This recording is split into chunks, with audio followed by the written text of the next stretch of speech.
ভাই কথাটা কি কোরআনে আছে? হ্যাঁ আছে, মেনে নিলাম।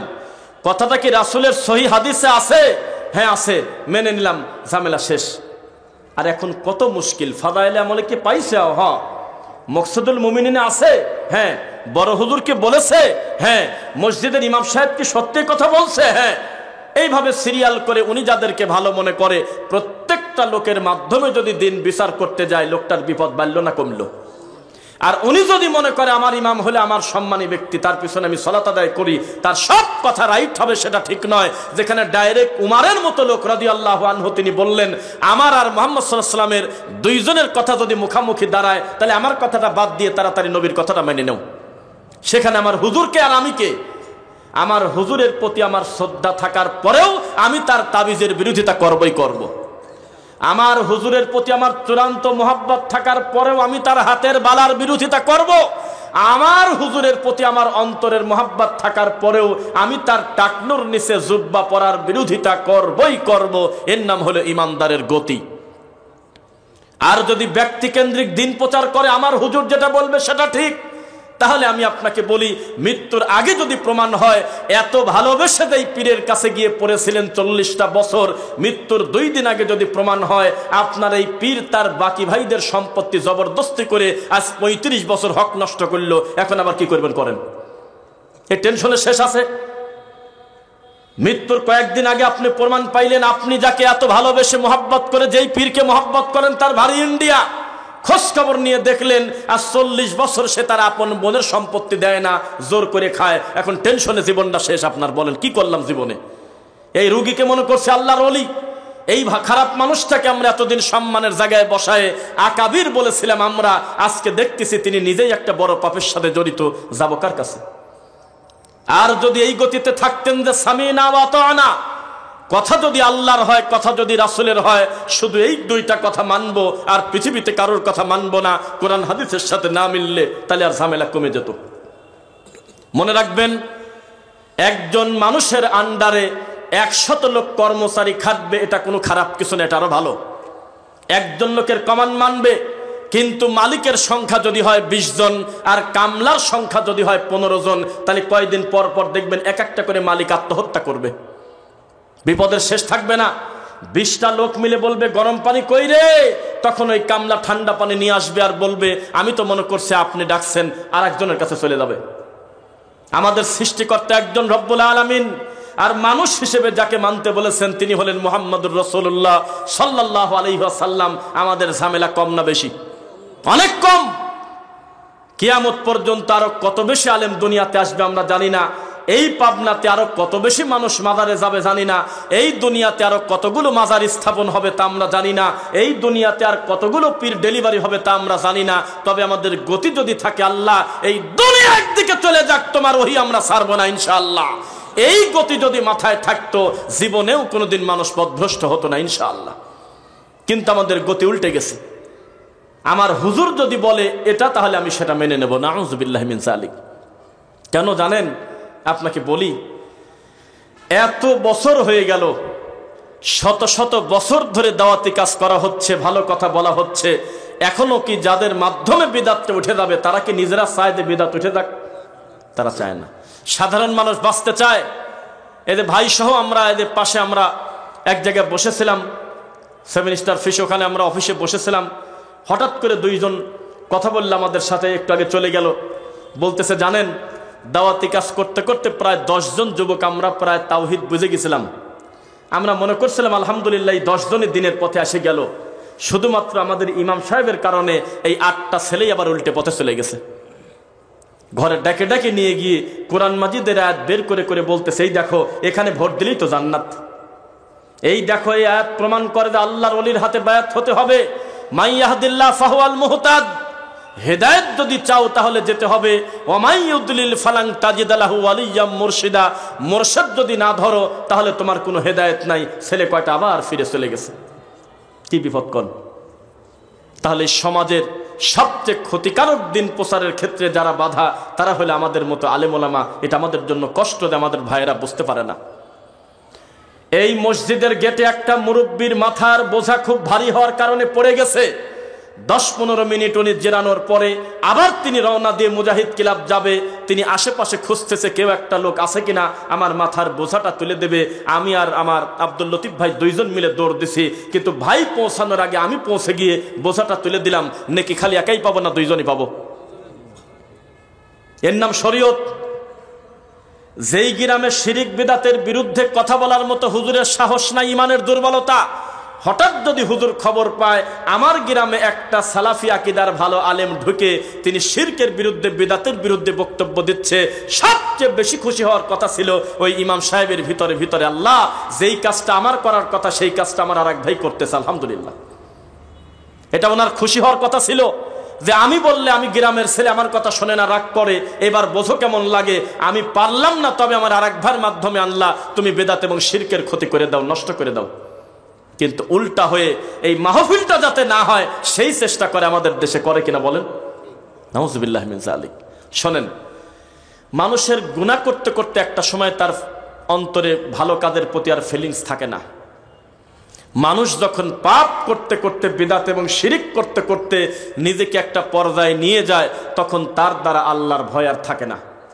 আমি একটা কথা বলি মাঝে মধ্যে, শিক্ষক ছাত্রকে বেত দিয়ে ছোটবেলায় খুব পিটাতো না, আগে মারতো না, আগে বেত দিয়ে। তো সব ছাত্রর গায়ে আঘাত লাগে, একটা ছেলের হাতে জোরে জোরে পিটায় 1 চুলো আঘাত লাগে না। এটা খুশির খবর না? কি খুশির খবর না? তার মানে বোঝা গেল এই ছেলেটার হাত মনে হয় ভালো না, হাত নষ্ট হয়ে যাবে, পচে যাবে। স্বাভাবিক সুস্থ রক্ত চলাচল থাকলে তার ফিলিংসে লেগে হাতে ব্যথা লাগার কথা, ব্যথা লাগে না, তার মানে বোঝা গেল এই হাতে রক্ত চলাচল ঠিক নাই, কখন জানি হাতটাই কেটে ফেলতে হয়। এত বিদাত করার পর তার ভিতরে অনুভূতি জাগে না। হাজার হাজার কৌটা জর্দা খাওয়ার পরেও এখনো তিনি হারাম খুঁজে পায় না।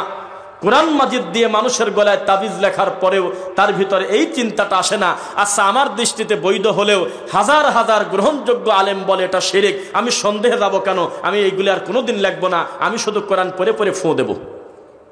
বাদ দেয় না, ওইগুলি নেই পড়ে আছে। হাজার হাজার আলেম ওলামা বলতেছে তুমি কাকড়া না খেলে আমার কিছুই আসা যায় না, এটা হালাল। কোন একটা হালাল খাদ্য কেউ খেতেই হবে, সে বাধ্য না। এই দুনিয়ার বহু লোক পাঙাশ মাছ পর্যন্ত খায় না, এটা কি হারাম? রুচিতে না হলে ব্রয়লার খায়েন না, গরুর মাংসও যদি খারাপ লাগে কিছুদিন খাওয়ার দরকার নেই, কেন খাবেন না সেটা ভিন্ন কথা। কিন্তু আপনি যদি মনে করেন যে এটা হারাম, এখন ঈমান নেই টানাটানি। কারণ ঈমান ভঙ্গের বিশেষ 10টি কারণের একটা হলো কেউ যদি হালালকে হারাম আর হারামকে হালাল মনে করে তার ঈমান চলে যায়। অথচ আমাদের সমাজে সুদ প্রতিষ্ঠিত হয়ে গেছে, ঘুষ প্রতিষ্ঠিত হয়ে গেছে, জিনা ব্যভিচার প্রতিষ্ঠিত হয়ে গেছে, কিন্তু কেউ যদি কাকড়া খায় তার এই গ্রামে টিকাই কঠিন। ঘোড়া খায় আমাদের পাবনার কয়েকটা যুবক তো পলাইছিল বাড়ি থেকে, এই জেলা, মিথ্যা না সত্য? কোন থানায় তা জানি না, তবে এই পাবনা সদরে মনে হয় ঈশ্বরদী থানা, সরি কি বেড়া এবং ঈশ্বরদী 2 জায়গার কথাই বলি। ঘোড়া খায়ছে, ঘোড়া, এই ঘোড়ার মাংস খাওয়ার কারণে বেদাতীদের চাপে এলাকা ছেড়ে চলে গেছিল। এত বড় পাপ, কত বড় সাহস, ঘোড়া খায় জানো? তাদেরকে প্রায় এলাকা ছাড়া করা হলো, পরে একটা বিচারের পর্যায়ে নিয়ে এসে তাকে গ্রামে ঠাই দিল। অথচ সহিহ বুখারীর 5519, 5520, 5520 আছে তার রাবি হলো জাবের রাদিয়াল্লাহু আনহু, আর 5519 আছে আসমা রাদিয়াল্লাহু আনহা। আর জাবের রাদিয়াল্লাহু আনহু বললেন আল্লাহর নবী আমাদেরকে খোলাসা করেছেন যে গাধার গোস্ত খায়ও না আর ঘোড়ার গোস্ত খাও। কি করবেন এখন? কোন বুখারীর হাদিস, যেই বুখারী খতম করে আপনার ওই বেদাতি হুজুররা গরুর গোস্ত দিয়ে ভাত খায়, যেই বুখারী খতম করে জিলাপি খায়, যেই বুখারী খতম দিয়ে হাজার হাজার মানুষকে দাওয়াত দিয়ে অনুষ্ঠান করে, সেই বুখারীর 5520 নম্বর হাদিস, আল্লাহর নবী গাধার গোশত খেতে নিষেধ করেছেন, তবে ঘোড়ার গোশত খেতে অনুমতি দিয়েছেন। কি করবেন করেন। আসমা রাদিয়াল্লাহু আনহা তিনি বললেন আল্লাহর রাসূল নিজে আমাদের সামনে আমরা ঘোড়া জবেহ করলাম এবং ঘোড়ার গোশত খেলাম, তিনি আমাদের কিছুই নিষেধ করেন নাই। বাস, কি করবেন এখন করেন। এই হাদিস পড়া ছাড়াই কি সে বুখারী খতম দিলে আপনার মনে হইল? এই হাদিস যেদিন পড়াইছিল অনুবাদও সেদিন ঠিকই ছিল, তবে হুজুর ঠিক ছিল না। যেই লোকটা কিতাবটা পড়াইছিল সেই লোক বলেছিল এটা খাওয়া মাকরু, আর এই বলদরা জীবনে জিজ্ঞাসা করে না এই বিয়াক্কেলি হুজুর বুখারীর হাদিসে বলে খাও, আর আমি বললাম যে খাওয়া যাবে না হারাম, এর দলিলটা কি? এ কথা বলার ভাগ্য তার নাই। যদি বলে তো পিঠের চামড়া তুলে দেবে, কোনো কথা বলা যাবে না। তোমার থেকে অনেক ভালো কিতাব বুঝতে হলে ইমাম আবু হানিফা, তুমি কথা বলো কেন? তোমার থেকে এই হাদিসটা সবচেয়ে ভালো যিনি বুঝতেন তার নাম আশরাফ আলী থানভী, তিনি যেহেতু খায় নাই তুমি খাও কি কামে? শেষ। কুল্লু মুস্কিরিন খামর ওয়া কুল্লু খামরিন হারাম, প্রত্যেক নেশাদার দ্রব্য হলো মদ, আর প্রতিটা মদই হলো হারাম। তো হুজুর তখন এখানে অনুবাদ করবে যে তোমার দৃষ্টিতে হারাম হলেও আমাদের হক্কানি উলামায়ে কেরামের দৃষ্টিতে এটা হলো মাকরু, খাও। কে ঠেকাবে এখন বলেন? কোরআন মাজিদের আয়াত বিকৃত না করা পর্যন্ত, রাসূলের হাদিসকে নিয়ে ঠাট্টা মস্করা না করা পর্যন্ত এই জমিনে কোনো তরিকা টিকবে না। মনে রাখবেন আপনি, এই সমাজে যে যত মিথ্যা কথা বলতে পারে সে তত বড় হুজুর। এই তো কয়দিন আগে ঘটে গেল, যেই লোকটার ইমোশন বক্তব্য আমার মনে হয় আপনিও শেয়ার করছেন কয়দিন আগে, এত সুন্দর মিষ্টি করে করে, হে যুবক মাকে দেখো, প্রবাসীদের কষ্ট দেখো, এইরকম নিউট্রাল কথা বলে বলে লক্ষ লক্ষ মিলিয়ন ফলোয়ারের মালিক তিনি। তার বক্তব্য ফেসবুক ইউটিউবে দিলেই লাখ লাখ লোক দেখে। সেই লোকের কাছে একটা যুবক বলতেছে আমি কি ইমামের পিছনে সূরা ফাতিহাটা পড়তে পারবো কিনা? কয়দে পড়া যাবে না। হুজুর দলিলটা যদি একটু লিখে দিতেন। কয়দে দলিল হলো আমি আনিসুর রহমান। দেখেন এখন আছে মোবাইলে, দেখছেন কেউ? ও দেখছেন না, আপনি দেখছেন? কয়দে দলিল হলে আমি আনিসুর রহমান, আর কিছু লাগবে? দলিল আনিসুর রহমান হতে পারে না। দলিল হবে আল্লাহর কথা, দলিল হবে মুহাম্মদ সাল্লাল্লাহু আলাইহি ওয়াসাল্লামের কথা। শোনেন, ওই ছেলেটা এত বড় পাপ করে নাই যে সূরা ফাতিহা পড়ার দলিলটা চেয়ে ওকে পাপ করছে আপনার মনে হলো? এবার আপনাকে বলি, কোরআন মাজিদে আয়াত শোনেন, আউযু বিল্লাহি মিনাশ শাইতানির রাজীম ওয়া ক্বালু লাই ইয়াদখুলাল জান্নাতা ইল্লা মান কানা হুদান আও নাসারা তিলকা আমানিয়ুহুম কুল হাতু বুরহানাকুম ইন কুনতুম সাদিকিন। কোরআনের আয়াত, সূরা বাকারা। ইহুদি আর খ্রিস্টান দুই গ্রুপ নবীর সামনে দাঁড়িয়ে বললেন, শোনো তোমার আল্লাহ যে জান্নাত বানিয়েছে ওই জান্নাতে শুধু দুই গ্রুপের লোক যাবে, এক হলো আমরা ইহুদি, দুই হলো খ্রিস্টানরা। লাই ইয়াদখুলা মানে কেউ আর ঢুকবে না, ইল্লা মানে বাদে, আমরা বাদে, কারা? হুদান আও নাসারা, ইহুদি এবং খ্রিস্টান বাদে জান্নাতে ঢোকার মতো লোক খুঁজে পাওয়া যাবে না। এটা ওরা বলছিল, কথা কি ঠিক বলছে নাকি? এত বড় খারাপ কথা বলার পরে আল্লাহ তাদের প্রতিবাদ করতেছে কি দিয়ে জানেন? কুল হাতু বুরহানাকুম ইন কুনতুম সাদিকিন। হ্যাঁ নবী আপনি বলে দেন তো দেখি, এই কথাটা যদি সত্যি হয় তাহলে ওদের দলিল দিতে বলেন। কথা বুঝতেছেন আমার? সামনে কত শ্রোতা আছে সেটা বড় কথা না, তবে এত পরিচ্ছন্নভাবে কথা বলে আরাম পাওয়া খুব কম জায়গায় হচ্ছে। কারণ মাইকও সুন্দর, আপনাদের নীরবতা আমাদের দাওয়াতি কাজে সুবিধা করে দিচ্ছে, আলহামদুলিল্লাহ। এত বড় খারাপ কথা বলার পর আমাদের ব্রেনে বলতেছে মাথার উপরে গজব পড়ে নাকি কারণে? আমাদের দৃষ্টিতে বলতেছে ক্যালিফোর্নিয়ার চাইতে বড় আগুনে ইহুদি খ্রিস্টানদের পর পরে ধ্বংস হয়ে গেল না কেন? কত বড় খারাপ! রাসূলকে ডাকে বলতেছে তোমাদের জান্নাতে কিন্তু খালি আমরা যাব, তোমরা বাতিল, নাউজুবিল্লাহ। এরপরেও আমার আল্লাহ রাগ না করে বলতেছে ঠিক আছে, কথা যেহেতু মুখ দিয়ে বললে তাহলে একটু প্রমাণ করে দাও তো দেখি দলিল আছে কোন জায়গা। তাহলে যারা বলে যে দলিল লাগবে না তারা কি ভালো কথা বলে? দলিল লাগবে, দলিল ছাড়া কোনো ইবাদত চলবে না। একটু কথা বলে শোনেন, জমিনে যদি কেউ আল্লাহর দ্বীনের কাজ করে তো উপরে তার বাপ আর মা মরে গেছে, তার বাপ আর মা আত্মীয় স্বজন খবর পেয়ে যায় যে তাদের পরিবারের একজন নেক কাজ করে তাদের জন্য কল্যাণের দোয়া করে, আলহামদুলিল্লাহ। ফারিহু ওয়াস্তাবশিরু, খুশি হয় এবং তারা সুসংবাদ দেয়, কংগ্রাচুলেশন, ওয়েলকাম জানায়।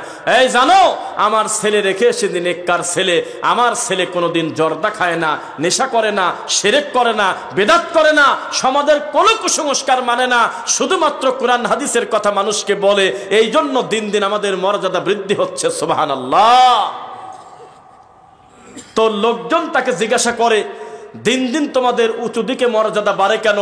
তখন এই পিতামাতা বলবে, আল্লাহ, আমি দুনিয়াতে সন্তান রেখে এসেছিলাম, নেক সন্তান, সম্ভবত কিছু একটা ভালো কাজ করতেছে, নিচে করে ভালো কাজ, আর উপরে খালি আমার সম্মান বাড়ে। সুবহানাল্লাহ। এই বিদআতপন্থী মানুষ যদি জানতো, এই শিরিকপন্থী আলেম ওলামা যদি জানতো, সমাজে এই মানুষদেরকে বলা হচ্ছে, নবী সাল্লাল্লাহু আলাইহি ওয়াসাল্লাম 20,335 আবু দাউদের হাদিস, আমার উম্মতের একটি দল, তারা হবে দাজ্জালের চাইতে ভয়ানক, যারা মানুষকে ডাকবে পাপের দিকে, শিরকের দিকে। নাউযুবিল্লাহ। কথা বুঝতেছেন আমার? আপনাদেরকে একটা বিষয় বলি, রাসূল সাল্লাল্লাহু আলাইহি ওয়াসাল্লাম কিয়ামতের আলামতের ব্যাপারে কি বলছেন? কিছু বলেছেন? বলেছেন। তো সেই কিয়ামত একদিন হবে, এটা কি আপনারা শিওর জানেন? অবশ্যই হবে। তবে আমাদেরকে বলা হয় নাই যে নির্দিষ্ট করে এই দিনটা কবে। আল্লাহু আ'লাম, এটা আমার আল্লাহ ভালো জানে, আর কেউ জানে না। এটা আমাদের কাছে গায়েব। কেউ যদি ধারণা করে বলে যে অমুক মাসে হতে পারে, তিনি মিথ্যুক। কেননা এই পাবনাতে আমরা ছোটবেলায় শুনছিলাম, কয় সালে আমার মনে নাই, 2006, 5, 7 সালে হতে পারে, একবার শুনছিলাম যে শুক্রবারের দিন কিয়ামত হবে। মানুষজন টেলিভিশন বিটিভি খুলে পাগলের মতো দিন রাত বসে আছে যে কোন জায়গা থেকে শুরু করে ঠাটা। কিয়ামত হইল মনে হয়, যেই ওই শুক্রবার না সোমবার ভালো মনে নাই, দিনটা পার হইল, তখন আবার যা ছিল তাই হয়ে গেল। এই জাতি দেখেছিল কোভিড-19 করোনা ভাইরাস, দেখা যায় না, ধরা যায় না। এ কোন ধরনের বিপদ? 5 বছর পরে বিদেশ থেকে বাড়িতে আসবে এই প্রবাসী লোকটা, সরাসরি তার স্ত্রী সন্তান মা বাপের কাছে যেতে পারতেছে না, 21 দিন তারকে হোম কোয়ারেন্টাইনে থাকতে হবে। কোন জ্বালা! তাকে যিনি খাবার দেবে তিনি তার সঙ্গে ফিজিক্যালি টাচ লাগা যাবে না, গ্লাভস পরে, মুখে মাস্ক পরে দূর থেকে তাকে খাবার দেবে, প্রমাণ করবে যে তিনি জোরে জোরে কাশি দেয় কিনা, তাহলে বোঝা যাবে করোনা হয়েছে মনে হয়। এত বড় কঠিন পরিস্থিতি কয়দিন আগে আমাদের সামনে গেল, কিছুদিন আগে। যেই করোনা ভাইরাস চলে গেল, এই জাতির বিন্দুমাত্র পরিবর্তন নাই। এই দেশে অনেক মসজিদ এমন আছে, মুয়াজ্জিন যদি না যায়, একামত ইমামের একাই দেওয়া লাগে ফজরে। এই তো উন্নতি। কথায় কথায় বলতেছি আমরা 90% মুসলমান। এই 90% মুসলমানের প্রায় 98% মুসলমান তার আল্লাহকে এখনো পর্যন্ত ভালো করে চেনে না।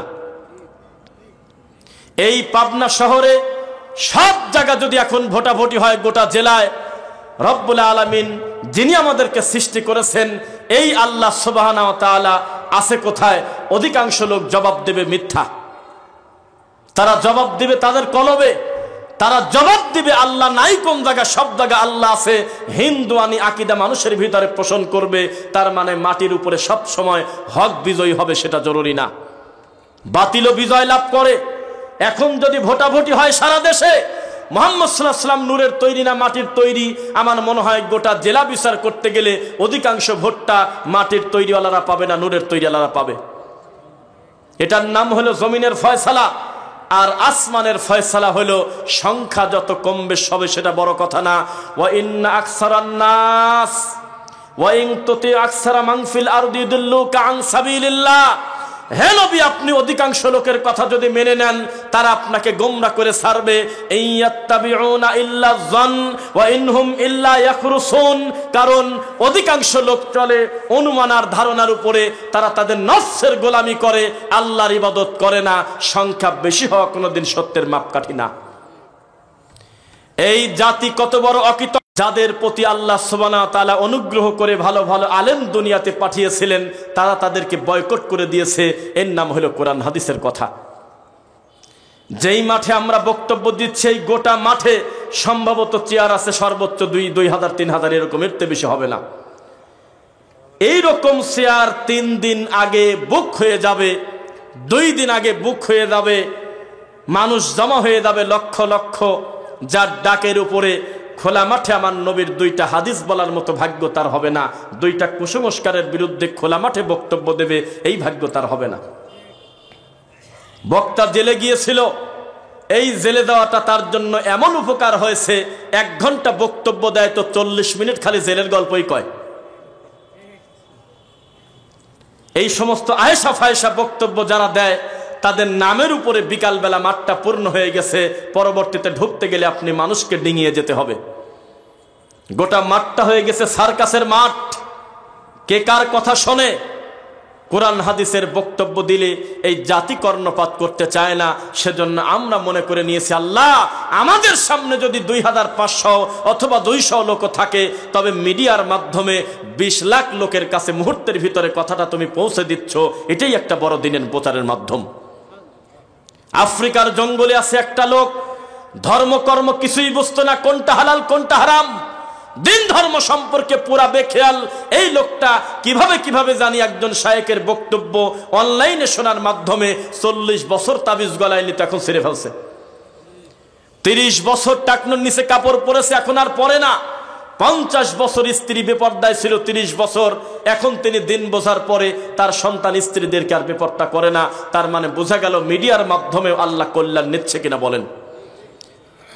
যেই মানুষ আহলুল হাদিস সালাফিদেরকে গালিগালাজ করত, অকথ্য ভাষায় ব্যঙ্গ করত, আল্লাহ সুবহানাহু ওয়া তাআলা এই মিডিয়ার মাধ্যমে তাদের জাল হাদিস আর মিথ্যা কথাগুলো গোটা জাতির সামনে দেখায় তাদেরকে হাসির পাত্র করে দিয়েছে।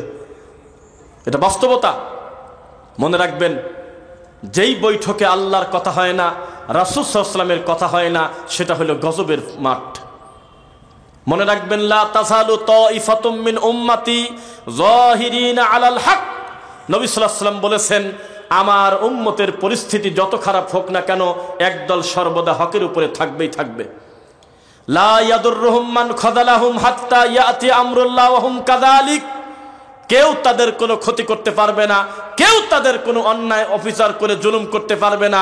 তারা হকের উপর উঠবে বিচারের মাঠে। কথা কি বোঝা যাচ্ছে? এই দেশে মন্দির পাহারা দেওয়ার মতো হুজুর খুদে পাওয়া যায়, কিন্তু ইসলাম পাহারা দেওয়ার মতো হুজুর খুদে পাওয়া যায় না। মনে রাখবেন, এই জমিনে একমাত্র সালাফি আহলুল হাদিস আকীদায় যারা বিশ্বাসী, তারাই হলো ঈমান এবং ইসলামের পাহারাদার।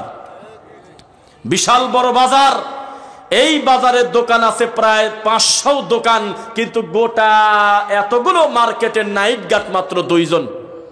কোন কোন জায়গায় আছে একজন লোক নাইট গার্ড, তবে তার হাতে কোনো পিস্তল চাকু নাই, একটা লাঠি হাতে করে থাকে। গোটা বাজারে নতুন করে আর ডাকাতি হয় না। আগে 7 দিন পর পর হতো, এখন ডাকাতি বন্ধ হলো। ডাকাতরা অস্ত্র নিয়ে আসে প্রায় 50টা লোক, কিন্তু এখন মাথায় নিয়ে এনেছে, আগে গেতাম যখন কেউ ছিল না, এখন ঢুকতে গেলে একটা লোক পাহারা দিচ্ছে, তাদের মাথায় থাকে। এই সমাজে তাবিজ কবজ এখনো চলে না, তা বলি নাই। এই সমাজে পীর পূজা মাজার পূজা উঠে গেছে, কথা আমরা বলি নাই। তবে অলরেডি মাজার পূজারীদের কান পর্যন্ত, মাজারের খাদেম পর্যন্ত জেনে গিয়েছে তিনি যে কাজটা করতেছে এটা পাপ, কারণ ইসলামের পাহারাদার আছে এই জমিনে, ঠিক কিনা বলেন? ইসলামের পাহারাদার হলো বর্তমানে আহলুল হাদিসরা। সারা পৃথিবীর পাপ আমরা তুলে দেব, এই ক্ষমতা আল্লাহ আমাদেরকে দেন নাই। তবে আওয়াজ রেখে রেখে পাপীর কান পর্যন্ত আমরা পৌঁছায় দেব। এটা বিদআত, এটা শিরক। তিনি না ছাড়লে, তিনি লূত আলাইহিস সালামের বউ হলে আমার কি করার আছে? তিনি নূহ আলাইহিস সালামের ছেলে হলে আমার কি করার আছে?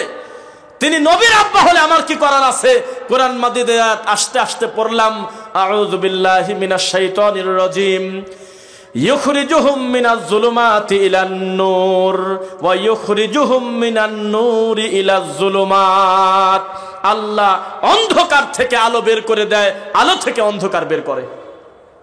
এই বৈঠকে যারা আপনারা আছেন, আমার ধারণা প্রায় 70% লোক অথবা প্রায় 50%-এর উপরে আপনারা আগে বেদাত শিরকের ভিতরে নিজেরাও ডুবেছিলেন। আল্লাহ পরবর্তীতে আপনাদেরকে দিন দিয়েছেন, দেন কি নাই? তার মানে আগে ছিলেন সেটা হলো অন্ধকার, এখন যেটাতে আছেন এটা হলো আলো। ইব্রাহিম আলাইহিস সালাম হলো আলো, তার বাপ অন্ধকার। নূহ আলাইহিস সালামের এক ছেলে অন্ধকার, এক ছেলে আলো। যেই ছেলে ভাইকে মারি দিল সে অন্ধকার, যে বেঁচে গেল সে হলো, যেই ছেলে মানুষ হত্যা করলো তিনি অন্ধকার, যাকে মেরে দিয়েছে তিনি হলো আলো। লূত আলাইহিস সালাম হলো আলো, তার স্ত্রী অন্ধকার। ইব্রাহিম আলাইহিস সালামের বাপ অন্ধকার, তিনি হলো আলো। এভাবে আল্লাহ কিছু কিছু জায়গায় মন্দ থেকে ভালো বের করে, ভালো থেকে মন্দ বের করে। আল্লাহ যাকে খুশি তাকে দিনের কাজ করায় নেন। মনে রাখবেন, কত বছর ইমামতি করেন এটা বড় দলিল না, বংশে কতগুলো আলেম আছে সেটা কোনো মাপকাঠি না। আপনার এলাকায় কতগুলো কোরআনে হাফেজ আছে, কতগুলো মাদ্রাসা আছে, মসজিদ আছে, সেটা বড় কথা না। আপনি আপনার আল্লাহকে কিভাবে চেনেন এটা হলো বড় কথা। বিশাল বড় হুজুর, তার ছাত্র সংখ্যা কত তা আমি জানি না, তার মাদ্রাসার এই প্রান্ত থেকে ওই প্রান্ত এক ক্যামেরায় ধরে না, 100, 200, 300 বিঘা জমি, হাজার হাজার ছাত্র। কিন্তু এই হুজুর যদি জর্দা দিয়ে পান খায়, আর হুজুর যদি তাবিজ কবজ বিক্রি করে, হুজুর যদি আল্লাহকে তার কলবে মনে করে, আল্লাহর কসম আমরা মনে করি এটা হুজুর তো দূরের কথা, ওটা জাহেল, মূর্খ মূর্খ মূর্খ। শরীয়তের ব্যাপারে কোনো ছাড় নাই। বক্তব্য শুনেছেন, তবে নীরব গতিতে একটি কথা বলি। এই পৃথিবীর সবচেয়ে বড় বড় নোংরা পাপীর একটা পাপীর নাম হলো আবু লাহাব, যার নামে কোরআন মাজিদ একটা সূরা দিয়েছে আল্লাহ। তার ছিল 5টা সন্তান। এক বর্ণনায় আছে পরবর্তীতে এই নোংরা লোকটার 5টা সন্তানই আল্লাহ মুসলমান করছিলেন। আর একটা বর্ণনায় আছে যে না, 2 জনের ব্যাপারে আপত্তি আছে, করছে কি করছে না, তবে একটা মেয়ে এবং 2টা ছেলে আবু লাহাবের মতো খারাপ মানুষেরও পরবর্তীতে মুসলিম হয়ে তারা দুনিয়া থেকে গিয়েছে। আবু লাহাবের ছেলেরা, তারাও আল্লাহু আকবার বলে হাত বাঁধতেন। তারাও সূরা ফাতিহার পর মাঝে মধ্যে বলতেন তাব্বাত ইয়াদা আবি লাহাবি ওয়া তাব, হে আল্লাহ আমার আব্বাকে আপনি ধ্বংস করে দেন, আমার আব্বার 2 হাতকে আপনি শেষ করে দেন। শরীয়তের ব্যাপারে কোনো ছাড় নাই, দিনের ব্যাপারে কোনো ছাড় নাই।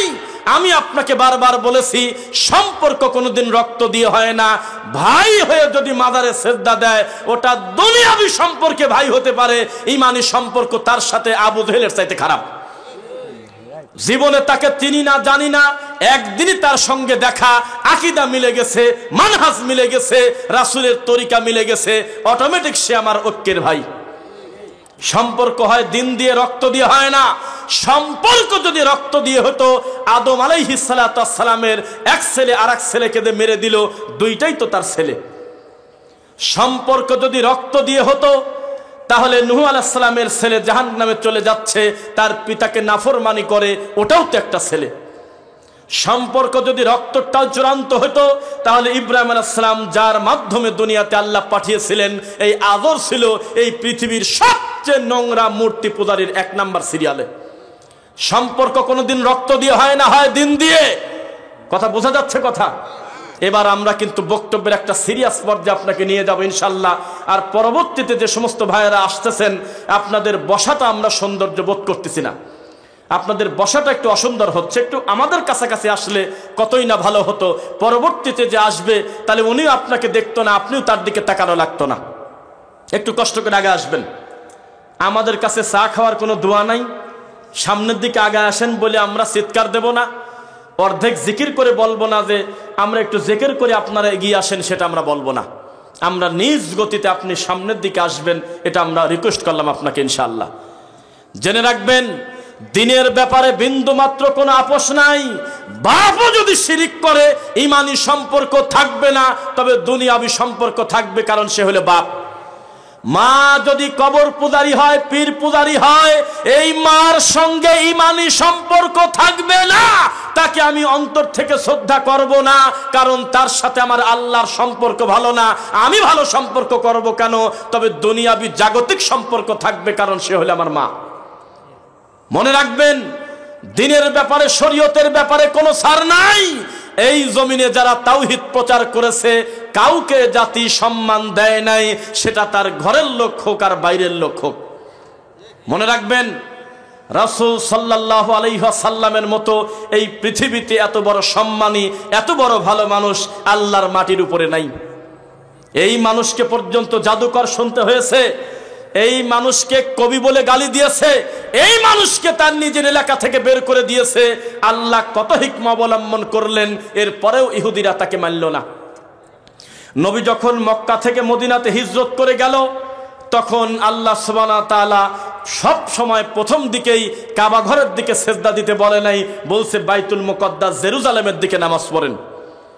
চলতে লাগলো, 1 দিন 2 দিন, মাস 2 মাস চলতে লাগলো। ইহুদিরা তখন বলল, ও কারণে আমরা মুহাম্মদকে গালি দিতাম, এ তো আমাদের মতো ইহুদি, এ তো একই তো আমরা মক্কা থাকতে মনে করছি লোকটা ফিতনা করে, কিন্তু এখানে এসে দেখতেছি নামাজ পড়ে, তবে আমাদের কিবলাতে পড়ে, তার মানে মুহাম্মদ হলো ইহুদি। নাউজুবিল্লাহ। একটা পর্যায়ে আল্লাহ দেখলেন এখন একটা পর্যায়ে চলে এসেছে, সাথী বন্ধু হয়ে গেছে দাওয়াতি কাদের। মুহাম্মদ সাল্লাল্লাহু আলাইহি ওয়াসাল্লামের ডাইরেক্ট বললেন, হে নবী, আপনি যতটুকু সালাত পড়েছেন বাকি সালাতটুকু কিবলা ঘুরে আল্লাহর কাবা ঘরের দিকে দিয়ে দেন, বাইতুল্লাহর দিকে। সুবহানাল্লাহ। আর কাফেরদেরকে বলে দেন, লিল্লাহিল মাশরিক ওয়াল মাগরিব, পূর্ব যে আল্লাহর, পশ্চিম সে আল্লাহর, তোমাদের মাথা ব্যথা কিসের? আমরা আমার আল্লাহকে সেজদা দেই, কোনো দিককে সেজদা দেই না। বোঝা কি যাচ্ছে? ডক্টর জাকির নায়েককে প্রশ্ন করছিল যে আপনারা আমাদেরকে মূর্তি পূজা করতে নিষেধ করেন, তা আপনারাও তো হাজারে আসওয়াদ পাথর পূজা করেন, বলছিল আপনারাও তো পাথর পূজা করেন। তখন তিনি জবাব দিলেন, জি না, এই পৃথিবীতে আল্লাহ যাদেরকে বেশি সম্মানিত করেছেন আল্লাহর রাসূলের পরে, তার ভিতরে একজন ছিলেন উমর রাদিয়াল্লাহু আনহু। তিনি মৃত্যুর আগে বলে গিয়েছেন, হে পাথর, তুমি শুধু একটা পাথর ছাড়া কিছু না। তাদের আকীদা ছিল সাহাবীদের এটা একটা স্রেফ পাথর, তবে আমার নবী চুমা দিয়েছে, এই কারণে আমরা চুমা দিচ্ছি শরীয়তের কারণে, দুনিয়াবি কারণে আমরা মনে করি এটা একটা পাথর। এর মর্যাদা হয়েছে একমাত্র আল্লাহর হুকুমের কারণে, অন্য কোনো কারণে না। শোনেন শোনেন, মানুষ ভালো ভালো জায়গা থেকে উল্টা বোঝে। যেই আয়াত পড়ে পড়ে আপনি বুঝলেন উক্ত আয়াত প্রমাণ করে পৃথিবীতে তাবিজ কবজের কোনো জায়গা নাই, ওই আয়াত থেকেই আমাদের বেদাতি হুজুররা তাবিজ লেখার দলিল খোঁজে।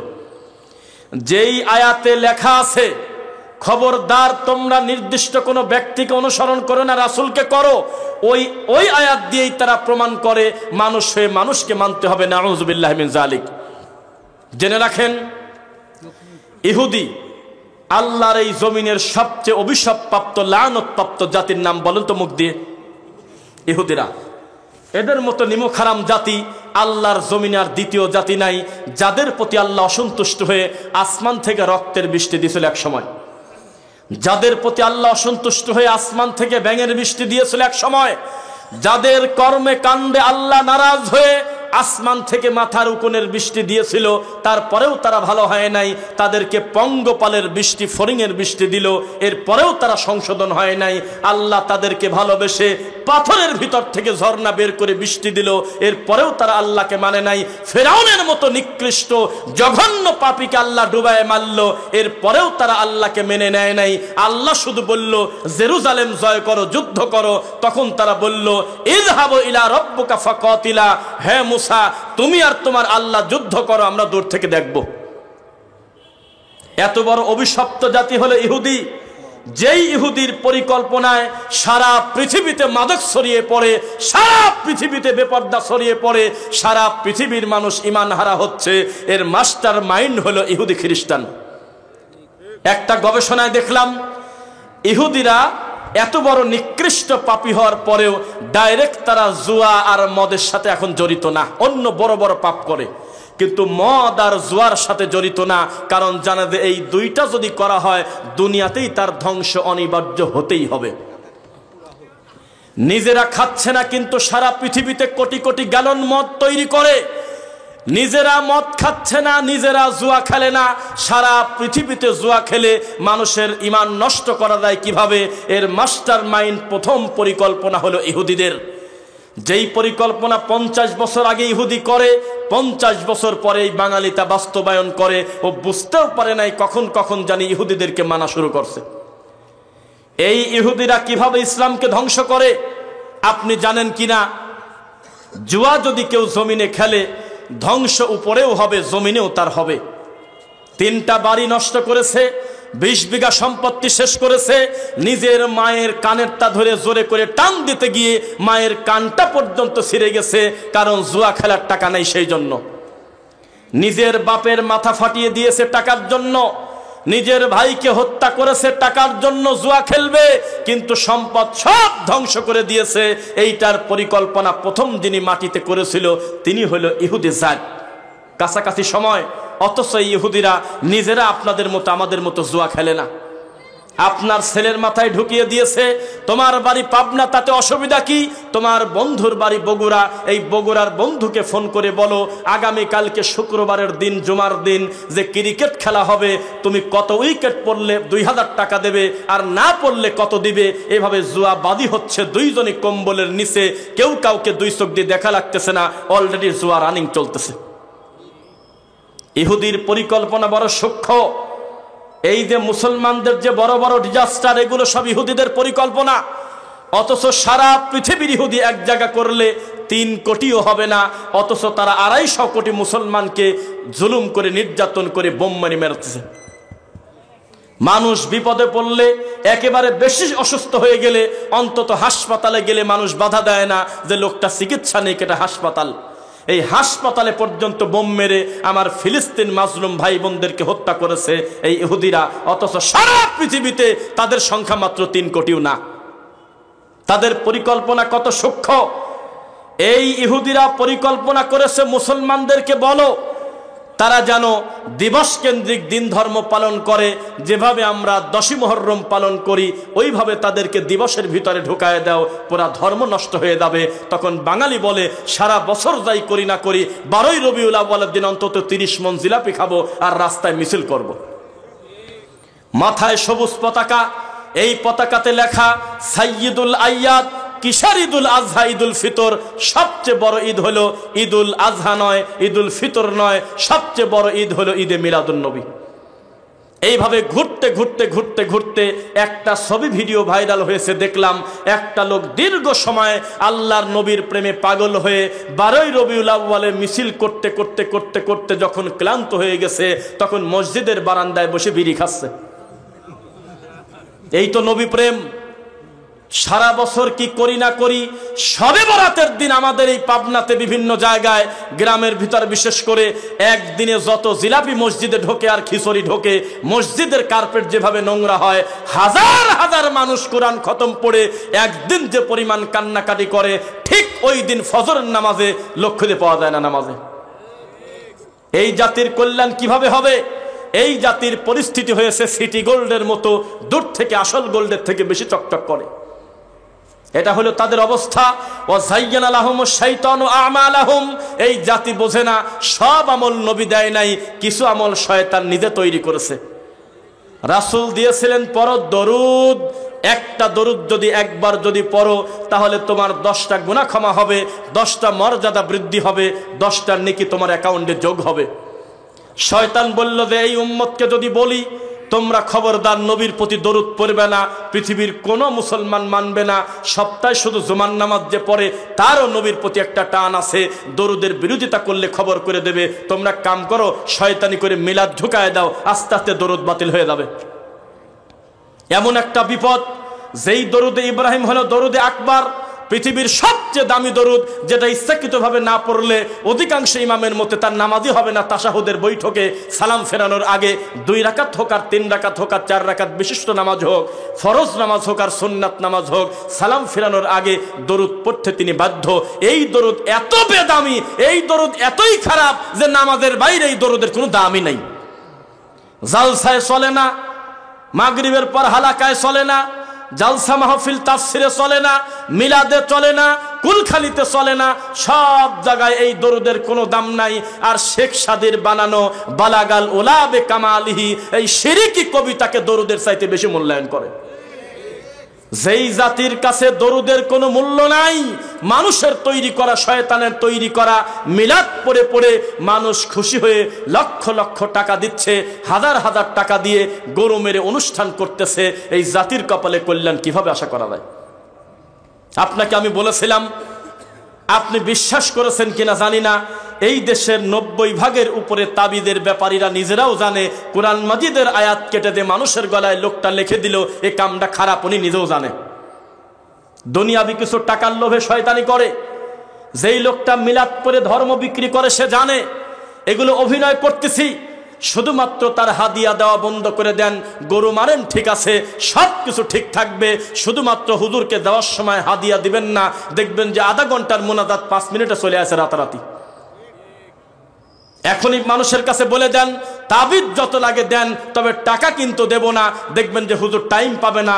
দিন দিন তাবিজের লেখা কমে এসেছে, দিন দিন তাবিজ ধীরে ধীরে উঠে যাচ্ছে সমাজ থেকে। খালি একদিকে ছেড়ে দিয়েছেন কেন? যার কাছে ছেড়ে দিয়েছেন যে আপনি যেটা ভালো মনে করেন সেটাই করব, এই সেম কথা বলেছিল কাফের মুশরিকরা। দাদা, বাপ, ও আমার চাচা, তুমি যেটা বলো সেটাই রাজি। আবু তালেবের মতো লোক, নিরীহ লোক, যেই লোকটা কোনোদিন আমার নবীকে একটা গালি দেয় নাই, জীবনে একটা কটু কথা বলে নাই, নবীর সামনে মাঝে মধ্যে ঢাল হয়ে দাঁড়িয়ে বলতেন আব্দুল্লাহ মরে গেছে কিন্তু তার ভাই আবু তালেব মরে নাই। এত ভালো লোক, ভালো তো বলা যায় না, আল্লাহ ক্ষমা করুন, অবশ্যই খারাপ লোক, এত বড় নিরীহ লোক, শেষ পর্যন্ত তিনি জাহান্নামে যাবে, কারণ তিনি তার বাপ দাদার দিকে তাকাইছিল। কিভাবে আমি এই ধর্ম শেষ করে দেব? এই ধর্মের উপরে আমার বাপ মুত্তালিব ছিল, এই ধর্মের উপরে আমার পত্তলিকরা ছিল, এই ধর্ম আমার বাপদাদারা নিয়ে এসেছে এতদিন। এই গৌরবকে রেখে আমি বাপদাদার গালে সুনকালি মেখে আমি কিভাবে তোমার কথা মেনে নেব ভাতিজা? আমার অন্তর বলে তুমি ভালো, তবে লা ইলাহা ইল্লাল্লাহ মুখ দিয়ে বলবো না, আমি গণেশ বলেই চলে যাব। সারা জীবন শয়তানি করে আবু জেহেল যেভাবে জাহান্নামে যাবে, এত ভালো থাকার পরেও একটা মশামাছি জোরে করে মারছে, তার কোনো দলিল আবু তালেবের ব্যাপারে নাই, এরপরেও লোকটা জাহান্নামে যাচ্ছে আবু জেহেলের মতো। এ ভালো হয়ে লাভটা হলো কি? লোকটা তাহাজ্জুদ পড়ে, লোকটা খুব পর্দা করে চলে, লোকটা তাসবিহ দানা নিয়ে সবসময় রাস্তায় হাঁটে, কাউকে গালি দেয় না, হজ করে আসার পর থেকে একটা কটু কথা কারোর সাথে বলে না। কত ভালো লোক, নিরীহ লোক, খালি গলার সাথে একটু তাবিজ নেয়, তাহলে সবই তো চলে গেল। গ্রামের মুরব্বীটা খুব ভালো, নিরীহ লোক, এই লোকের কাছে গেলে বিচার সঠিক পাওয়া যায়, জীবনে কারোর হক নষ্ট করে না। এত ভালো মানুষ, যার মুখে মিষ্টি হাসি থাকে, কোরআন পড়ে, হাদিস পড়ে, মানুষকে বিনা টাকায় এতিম দায়িত্ব নিয়ে নেয়, এত ভালো লোক খালি বছরে বছরে মাজার একটু যায় বেড়া আসে। কাফের, ওখানে যাওয়ার জায়গা না, ওখানে চাওয়ার খাত না, ওটা কোনো দানের জায়গা না, ওটা কোনো চাওয়ার জায়গা না। ওখানে তিনি গিয়ে বোঝা গেল এত কষ্ট করে যত নেকি অর্জন করেছিল, শুধুমাত্র মাজারে গিয়ে একদিন কপাল ঠেকানোর কারণে পুরা সব কিছু রেখে খালি হাতে মুশরিক হয়ে বাড়িতে আসছে। সমাজ যাকে ভালো বলে সেটাই ভালো হবে সেটা নয়। এই সমাজ উল্টা কিছু দেখায় মানুষকে, সব সত্য সত্য না। তার ওই পুরাতন একটা দৃষ্টান্ত দেই, বগুড়া দুপচাচিয়ার ঘটনা। মনে রাখবেন, এই মিডিয়া যেমন মানুষকে ধোকা দেখায়, আমাদের হুজুররাও ভেলকিবাদী করে দিন কাটায় দিচ্ছে। একবার আমরা ডাকাতদেরকে গালি দিলাম, ওরে ডাকাত তুই এত খারাপ, কিভাবে তুই একটা আলেম মানুষের বউকে মারি দিলি, সোনা দানা নেওয়ার দরকার থাকলে নিয়ে যাতি, এই মহিলাকে মারি ডিপ ফ্রিজে রাখলি কি কারণে? 2 দিন কি পরিমাণ গালি সবাই দিলেন আপনারা। 3 নাম্বার দিন প্রমাণ হলো যে নিজের ছেলেই তার মাক মারি ফেলছে। সেই ছেলেকে আবার মন মতো ধোয়া হলো কয়দিন, ওরে ছেলে, ওরে তুই খারাপ রে, মাদ্রাসায় পড়ালো তোর বাপ তোর মা, তুই এতই খারাপ, তুই মাদ্রাসা থেকে এসে তোর মার পিছন থেকে মুখ টানে ধরে মারিয়ে দিলি, ডিপ ফ্রিজে রাখলি, আবার আশেপাশে কুড়াল দিয়ে কোপায়ে বোঝালি যে আমার মা আমি মারি নাই, মারছে হলো ডাকাতরা, এই অভিনয় তুই করলি কেন? এই ছেলের প্রতি ধিক, এই ছেলে একটা কুলাঙ্গার। কত গালিগালাজ করলো মানুষ, কয়দিন পরে আবার প্রমাণ হইলো উপর তারার ভাড়াটিরা মারছে। কোন জালার জালা মানবো কোনটা? 3টা খবরই যারা প্রচার করতেছে তারা কিন্তু মূলধারার মিডিয়া, একটাও কোনো ল্যাংটা লোকের খবর না। এই দেশের মূলধারার পেপার পত্রিকাতে এই নিউজ আসলো, সংবাদ সম্মেলনের মাধ্যমে আসলো, তাহলে সাধারণ মানুষ বিশ্বাস করবে কোনটা? তাহলে মনে রাখবেন, এতদিন আপনারা বলতেন যে শোনা কথা বিশ্বাস করো না, আজকে থেকে নতুন কথা জেনে যান, দেখা কথাও বিশ্বাস করা যায় না দলিল ছাড়া। ডাইরেক্ট প্রমাণ, ছেলে বলতেছে আমি মারছি, রিমান্ডে যিনি নিয়েছিলেন তিনি স্টেটমেন্ট দিলেন, এরপরেও কথা টিকলো না। বোঝা গেল বহু কিছুই পর্দার আড়ালে আছে, সব কিছু সামনে আসে না। হুজুরের বাড়িতে মিলাদ খুব কমই হয়, হুজুরের নিজের গলায় তাবিজ নাই। আল্লাহ মাফ করুক, দিনের স্বার্থে খারাপ মানুষদের নাম বলতে হয়, ক্ষতিকারক আলেমদের নাম বলতে হয়, যাতে জাতি সতর্ক হয়। আর মুফতি রেজাউল করিম আবরারের নাম শুনছেন আপনারা? যেই লোকটা শুধু তাবিজকে টিকানোর জন্য চরমোনার পীরের পক্ষ হয়ে আহলে হাদিসদেরকে গালিগালাজ করার জন্য একটা বাহাসে পর্যন্ত আসছিল, মনে আছে? সেই লোকটা, তাকে এক উপস্থাপক জিজ্ঞাসা করলো অন্য একটা টক শোতে যে আপনার গলায় কি তাবিজ আছে? কয় না আমি তাবিজ নেই। তো নিশ্চিত তো শয়তান করিস কি কামে? আল্লাহর কসম, আবরারের ছেলের গলায় তাবিজ নাই। আমার অন্তর বলে রেজাউল করিম আবরার নিজেও জানে তাবিজ কবজ হলো একটা শিরকি জিনিস, শুধুমাত্র তার মেধাটা চরমোনার কাছে বিক্রি করার কারণে, মাথাটা, এই কারণে সে লোকটা সত্যি কথা খোলা মাঠে বলতে পারে না। সত্যি কথা বলতে গিয়ে বিপদে পড়েছে কামরুল ইসলাম বিন অলিপুরি। হায়রে জ্বালা, নিজের বাপ বেটার যুদ্ধ কি পর্যায়ে গেল, বাপ হয়ে ছেলেকে বলতেছে মানুষের কাছে যে আপনারা আমার ছেলেকে বয়কট করে দেন, আহলে হাদিসের খপ্পরে পড়ছে আমার ছেলে। কিছুদিন আগে একটা হুজুর যেই হুজুর পাবনাতে মাঝে মধ্যে আসে, ৮০,০০০ টাকার নিচে মনে হয় তাকে আনা যায় না, তবে আজকে গেলে মনে হয় 3 বছরের আগে ডেট পাবেন না। এই রোগী বলছিল আকিদা বলে আমরা বলে বানাইছি, আকিদা শব্দ বলে ফেক, নাউজুবিল্লাহ পড়লেন না একটা লোক। এইভাবে যিনি ব্যঙ্গ করেছিল তাকে আপনি বলে দিয়েন এই দুনিয়াতে ইসলামিক দৃষ্টিতে, শরীয়তের দৃষ্টিতে আকিদার যুদ্ধের চাইতে বড় যুদ্ধ পৃথিবীতে নেই। এখন যদি একটা ছেলে মানুষ হত্যা করে গিয়ে বলে আব্বা আমি মাসুম বাজারে একটা মানুষ হত্যা করে আসছে, আমার ইচ্ছা ছিল না, তবে আমার গাড়ির নিচে পড়ে একটা ছেলে মরে গেছে, এখন আমি কি করবো আব্বা? ছেলের প্রথমেই জিজ্ঞাসা করবে আর তো কেউ দেখে নাই? যদি বলে যে না তুই ওখানে যাস নেই, ছেলেকে গোপনে পাঠিয়ে দেবে নানির বাড়ি। কেউ যদি সন্দেহ করে বাপ তাকে চাদর দিয়ে আটকায় বলবে খবরদার তোর এদিকে আসিস না, আমার ছেলে আজ 3 দিন ওর খালার বাড়ি গেছে। পাপ ঢেকে দেবে, বড় বড় পাপ।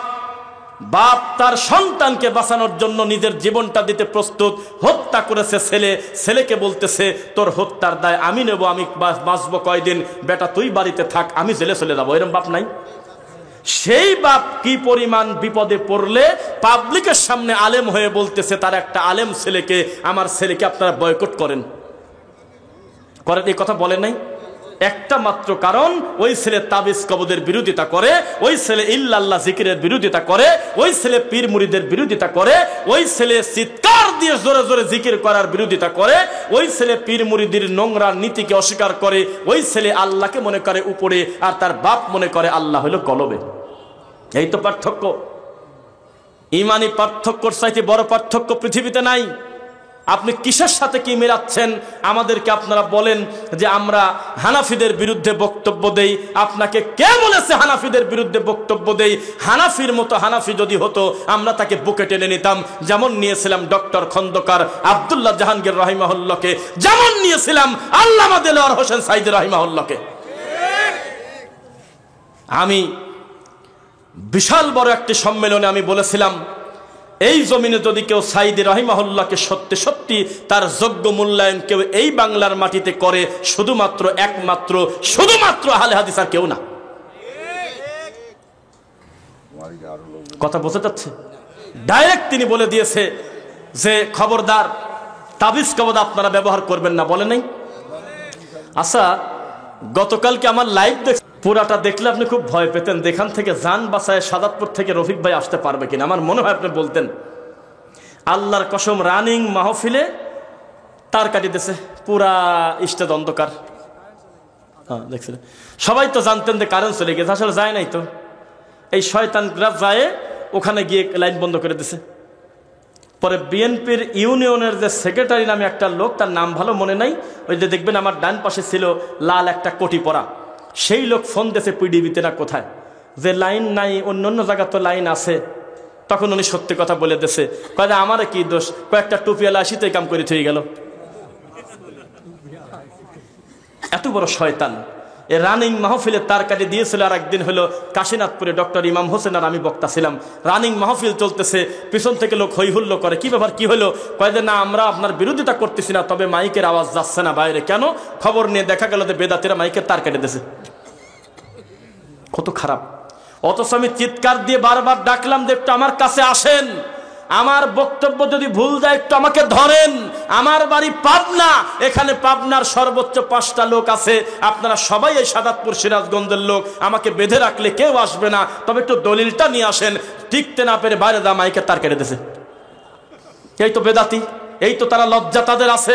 তাদেরকে আমরা বলেছিলাম, ও ভণ্ড বেদাতি, তোমার মুখে সাঈদী সাহেবের নাম যেন না শুনি, কারণ তুমি তাকে মিথ্যা ভালোবাসো, অভিনয় করো। অথচ সেই সম্মানে লোকটা মৃত্যুর প্রায় 30 বছর আগে বলে গিয়েছে তাবিজ কবজ নেওয়া শিরক। তুমি জীবনেও এই সত্য মাঠে স্বীকার করো না কেন?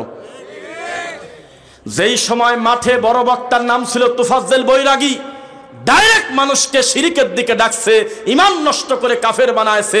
যেই সময় মিরাজের মিথ্যা গল্প বলে যুক্তিবাদের মতো নোংরা বক্তারা গোটা মাঠে ইমান নষ্ট করত, তখন সাঈদী সাহেবের মতো লোক হুঙ্কার দিয়ে বলেছে খবরদার আপনারা মিলাদ পড়বেন না, আপনারা শবে বরাতের রুটি হালুয়া করবেন না, এগুলো বেদাত, এগুলো করবেন না।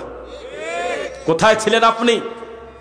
মাওলানা দেলোয়ার হোসেন সাঈদী রাহিমাহুল্লাহ প্রায় 30 বছর আগে খোলা মাঠে লক্ষ লক্ষ জনতার সামনে চিৎকার দিয়ে বলেছিলেন, উম্মতেরা নামাজ, এই নামাজ আমাদের অনেকের হয় না, নামাজ যদি শুদ্ধ করতে চান নাসিরউদ্দিন আলবানির সালাতুর রাসূল বইটা পড়বেন। এভাবে উঁচু করে করে দেখাইছিল।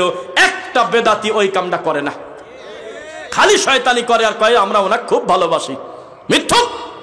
ওনার নাম নেয় এই কারণে যাতে একটু জনপ্রিয় হওয়া যায়, কারণ ওনার নাম নিলেই সে বক্তা মার্কেট পাওয়া যায়। ওনার নাম নিয়ে চিৎকার দেওয়ার কারণে বিগত সরকার তাকে হয়তো জেলে নিয়ে গেছে, ও মাল জেলে থেকে বের হওয়ার পর হিট।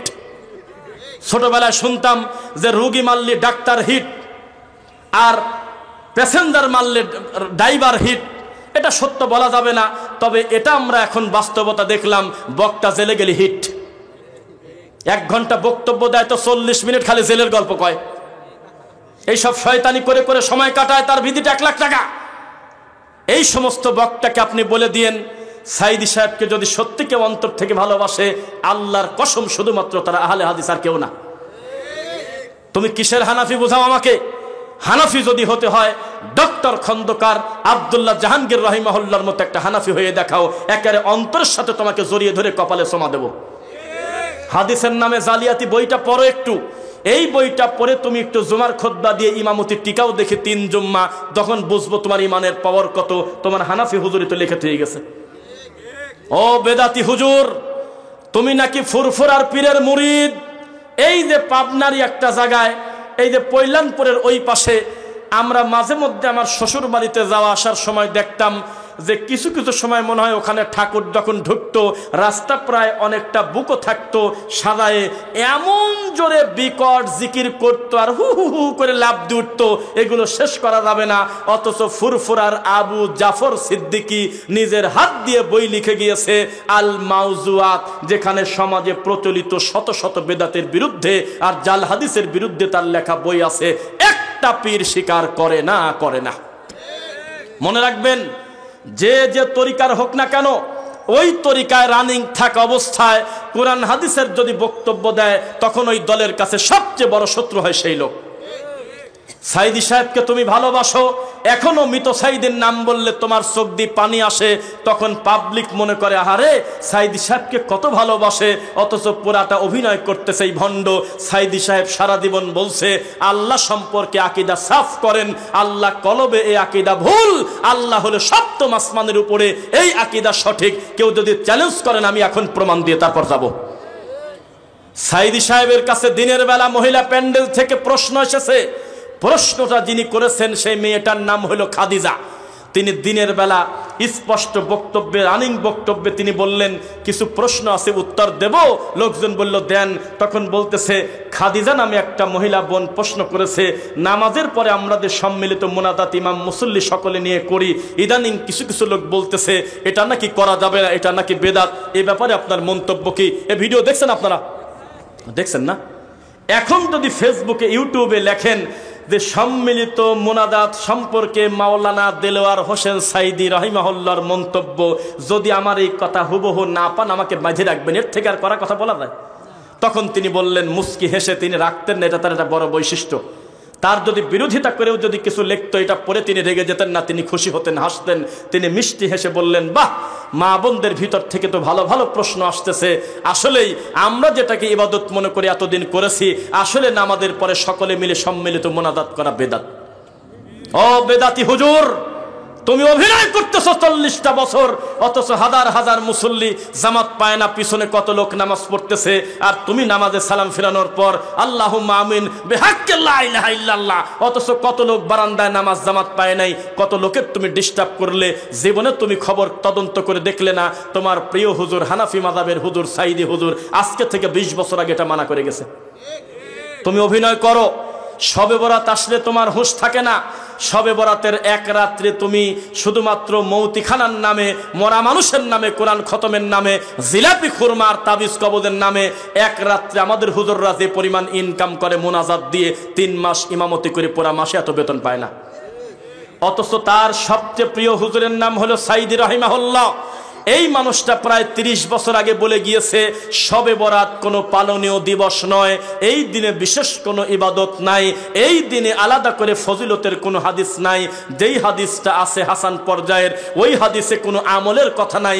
বলা আছে তুমি যদি ভালো হও, অন্তর যদি শিরক না থাকে, বিদ্বেষ না থাকে, তুমি যদি শুয়েও থাকো, অটোমেটিক আল্লাহ তোমাকে ক্ষমা করে দেবে। এটা তোমার আমলের কিছু পাইনি আমরা। এটা হলো আকীদা বিশুদ্ধ করে স্বাভাবিক চলার জীবন। অথচ আমাদের দেশের এই বেদাতি হুজুররা এখনো পর্যন্ত শবে বরাত পালন করে। কোনটা কোন জামাতের হুজুর আর তবলিগের হুজুর কিছুই বোঝা যায় না, সব এক। ও হুজুর, পড়া কথা একটু বলতেই তো হয়, নইলে তোমার তো শরম হবে। আমরা জানি না আল কুফফারু মিল্লাতান ওয়াহিদা। আমরা একটা তদন্ত করে খবর পেয়েছি হাদিসে, এই পৃথিবীতে সব কাফেররা মুসলমানদের বিরুদ্ধে এক। কথা বলছেন না? হিন্দু একটা আলাদা নাম, ইহুদি একটা আলাদা নাম, খ্রিস্টান একটা আলাদা নাম, জৈন ধর্ম একটা আলাদা নাম। ইন্ডিয়াতে কতগুলো প্রদেশ আছে কেউ কি বলতে পারবেন? কি আচ্ছা, নট অনলি ফিক্সড 30 হতে পারে, বা 25-26টা, 26টা মনে হতে পারে। ভাই বলতেছে যেভাবে কনফিডেন্স আছে 26টা। এই আরে মেলা বাড়ি দামি থাক, আশা গেছে, আমরা জানি না, আল্লাহ জানে কয়টা আছে। তা 20টার উপরে, এটা কি ঠিক আছে? জমহুরের মতামত হইলে 20-এর উপরে। তো 20-এর উপরে যদি প্রদেশ থাকে, তাদের এক এক প্রদেশে এক এক ভগবানের মার্কেট ভালো। জানেন আপনি, সব প্রদেশে একই ভগবান বাজার ভালো না। কিছু কিছু জায়গায় আছে ভগবতী, সরস্বতী, গণেশ, হনুমানও আছে। এক এক জায়গায় এক একটা জায়গায় বড় ঠাকুর মার্কেট পেয়ে গেছে। আমাদের দেশে যেমন কোথাও ফুরফুরা, কোথাও চরমনাই, কোথাও রশি, কোথাও ভান্ডারি, কোথাও কাপড়িবানা ল্যাংটা, কোথাও লালন। এক একটা এলাকা ওয়াইজ, এরিয়া ওয়াইজ হলো এক একটা পীরের বাজার ভালো। আছে কিনা বলেন? তো ঠিক তেমনি 20টার উপরে প্রায় 30টার মতো ইন্ডিয়াতে প্রদেশ, অথচ তারা এখনো ডিসিশন নিতে পারে নাই সবচেয়ে বড় ভগবান কোনটা। বলেন, আপনি চ্যালেঞ্জ করেন আমার সাথে কথা। এখনো পর্যন্ত তারা খোলাসা করে বলে নাই ইন্ডিয়াতে অফিসিয়াল ভাবে মোদির মাধ্যমে। ও আমার হিন্দু ভাইয়েরা, আমরা অনেকদিন পরে একটা সিদ্ধান্তে আসলাম, সবচেয়ে মূল ভগবান একটা, সে হলো বানর। কিছু কয় না, কেউ কয় রাম, কেউ কয় কৃষ্ণ, আবার নড়াচড়া করে দিনা সেটাও ভগবান। আবার বউকে বলতেছে তোমার স্বামী হলো দেবতা। কি জ্বালা কন! যা কিছু নড়াচড়া করে, আরে গরুও বলে মা ভগবান। গরুর ঘরে একটা মনসা দেবীর ছবি রাখে তারা, যাতে সাপে দুধ না খায় দেয়। অথচ গবেষণায় দেখলাম সাপ দুধ খায় না, সাপ দুধ খায় না। এটা একটা ভেলকিবাদী। তো ঠিক তেমনি তারা যেমন ডিসিশন নিতে পারে নাই, আমাদের এই দেশের অবস্থা এই রকম। এক এক জেলায় এক এক পীরের বাজার ভালো। প্রত্যেক মুরিদ হলো বান্দা, প্রত্যেক পীর হলো তার কাছে তার সৃষ্টিকর্তা। এভাবেই দিন চলে যাচ্ছে। মিথ্যা না সত্য বলেন? এইবার শোনেন, শিয়া নাম শুনছেন?